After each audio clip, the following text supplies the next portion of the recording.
ఓం నమో శ్రీ లక్ష్మీ వెంకటేశ్వరాయ శ్రీ మహాగణాధిపతియే నమః. యోంత ప్రవిశ్య మమ వాచమిమాం ప్రసుప్తాం సంజీవయత్యఖిల శక్తిధరస్వధామ్నా అన్యాంశ్చ హస్తచరణశ్రవణత్వగాదీన్ ప్రాణాన్ నమో భగవతే పురుషాయ తుభ్యం. ప్రేక్షకుల నమస్కారాలు తెలియజేస్తూ మనం ఈ వారం అంటే జూలై 5 నుంచి జూలై 11 వరకు ఉన్నటువంటి గ్రహాల యొక్క పరిస్థితిని అనుసరించి మనం ఈ యొక్క వారం మనం ఏ రాశుల వారికి ఎలా ఉంటుంది, ఏ సులభమైన పరిహారాలు మనం చేయాలి, తద్వారా మనం ఇబ్బందుల్ని ఏ విధంగా నివారించవచ్చు, ప్రోత్సాహంతో ముందుకు ఏ విధంగా వెళ్ళాలి అనేటువంటి విషయాన్ని మనం ప్రతి ఒక్కరూ తెలుసుకుని ఆచరించి తద్వారా మనం మంచి విషయాలను స్వీకరించి ముందుకు వెళతాం. మరి ఈ రాశుల్లో ముందుగా మరి మా యొక్క యూట్యూబ్ ఛానల్ ముందర సబ్స్క్రైబ్ అవ్వండి.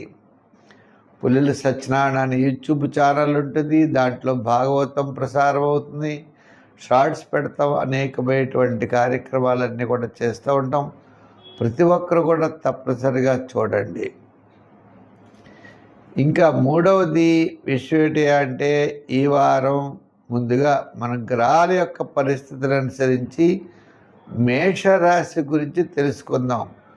కన్యారాశి, ఈ కన్యారాశి వారికి సప్తమ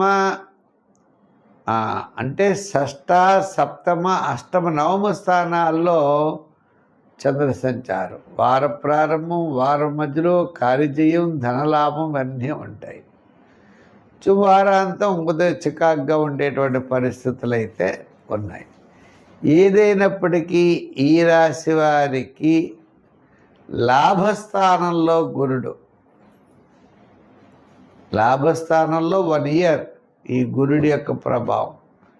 ఇప్పుడు జాతకరీత్యా కూడా అనుకూలమైన వాతావరణం కనపడుతోంది. దశమంలో రవి ఉన్నాడు అంటే కార్యసిద్ధి, ఆత్మస్థైర్యం ఇవన్నీ ఉంటాయి. లాభంలో గురుడు ఉన్నాడు, చాలా అనుకూలమైన వాతావరణం. వీరిలో శుక్రుడు ఉన్నాడు, ఆయన కూడా అనుకూలిస్తాడు. ఇంకా అనుకూలించినటువంటి గ్రహాల్లో చంద్రుడు పెద్దగా అనుకూలంగా లేడు, కుజుడు అనుకూలంగా లేడు. కుజుడు అంటే సోదర వర్గం, కోర్టు వ్యవహారాలు, స్థిరాస్తి డెవలప్మెంట్స్, ఇటువంటి వ్యవహారం. మరి మానసికమైన ఒత్తిడి, ప్రారంభంలో కార్యజయం, ధనలాభం ఉంటాయి. మిగిలినటువంటి విషయాల్లో కూడా శ్రద్ధ అనేది తీసుకోవడం చాలా అవసరం. ప్రతి పని శ్రద్ధతో ముందుకు వెళ్ళవలసినటువంటి పరిస్థితులు ఈ రాశి వారికి తప్పనిసరిగా ఉంటాయి.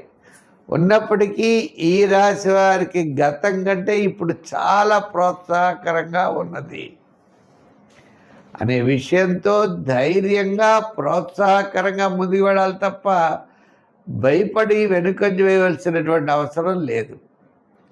జాతీయ రాశివారు వ్యాపారాత్మకమైన డెవలప్మెంట్స్, విద్యార్థులకు మంచి అవకాశాలు, రాజకీయ నాయకులు కూడా ఏదో పదవి, వ్యాపారాత్మకంగా నూతనమైన వ్యాపార విషయాల్లో పెట్టుబడులు, పార్ట్నర్షిప్పు, వ్యాపారపరమైన డెవలప్మెంట్ కోసం చేసే మీ ప్రయత్నాలు అనుకూలిస్తాయి. సంఖ్యల్లో 5, 6 ఎక్కువగా వాడుతూ ఉండండి. ఆరాధన విషయం వచ్చేటప్పటికీ నవమంలో కుజుడు ఉన్నాడు కాబట్టి సుబ్రహ్మణ్య స్వామిని ఆరాధించండి. మంగళవారం కందులు, కందిపప్పు దానివ్వండి. లేదా మంగళవారం నాడు ఆంజనేయ స్వామి యొక్క ఆరాధన కూడా మీకు విశేషమైన ఫలితం ఇస్తుంది ఉన్నది.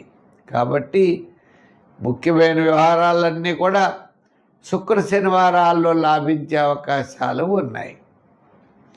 ప్రతి ఒక్కరికి, మీనరాశి వారికి విద్యాపరమైన డెవలప్మెంట్స్, ఆర్థికపరమైన ఉద్యోగాభివృద్ధి, రాజకీయపరమైన గుర్తింపు, వ్యాపారపరమైనటువంటివన్నీ కూడా ఉన్నాయి.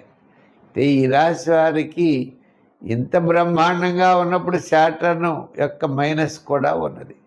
శని ప్రభావం వల్ల చికాకు, అసంతృప్తి, ప్రతి పని 1-2 సార్లు చేయడం ఇలా కొన్ని ఇబ్బందులు కూడా మనం ఎదుర్కొనే పరిస్థితులు ఉన్నాయి. అంచేత అధికారులు రాసేటప్పుడు, రాజకీయ నాయకులు మాట్లాడేటప్పుడు, వ్యాపారాత్మకంగా విషయాల్లో, నూతనమైన వ్యాపార పెట్టుబడి విషయాల్లో జాగ్రత్తలు తీసుకుని మాత్రం ముందుకు వెళ్ళాలి. సంఖ్యల్లో 3 వాడండి. ఆరాధనలు వెంకటేశ్వర స్వామి వారిని, విష్ణువుని బాగా ఆరాధించండి, మంచి ఫలితాలు ఉంటాయి. స్వస్తి. ఈ కార్యక్రమాన్ని మీరు చూసి ప్రతి ఒక్కరు కూడా ముందర మా ఛానల్ సబ్స్క్రైబ్ చేసుకోండి, లైక్ చేయండి, షేర్ చేస్తూ ఉండండి. మా యొక్క ఛానల్లో భాగవతం పెట్టాం. ఇప్పటికప్పుడే 90 భాగాల పైన భాగవతం పెట్టాం. ప్రతిరోజు కూడా భాగవతం పెడుతున్నాం, చూడండి. ఆ భాగవతాన్ని 10 మందికి అందివ్వండి. ఆ వాసుదేవుడి యొక్క అనుగ్రహం మీకు మాకు అందరికీ ఉండాలని కోరుకున్నాం. ముఖ్యంగా మా యొక్క ఛానల్లో లైక్ చేసిన వారికి, షేర్ చేస్తున్న వారికి అందరికీ కూడా ప్రత్యేకమైనటువంటి అభినందనలు. భగవంతుడి యొక్క ఆశీస్సులు మీకు లభించాలని చెప్పి కోరుకుంటూ, వచ్చే వారం మరిన్ని విశేషాలతో కలుసుకుందాం. సర్వే జన సుఖినో భవంతు. స్వస్తి.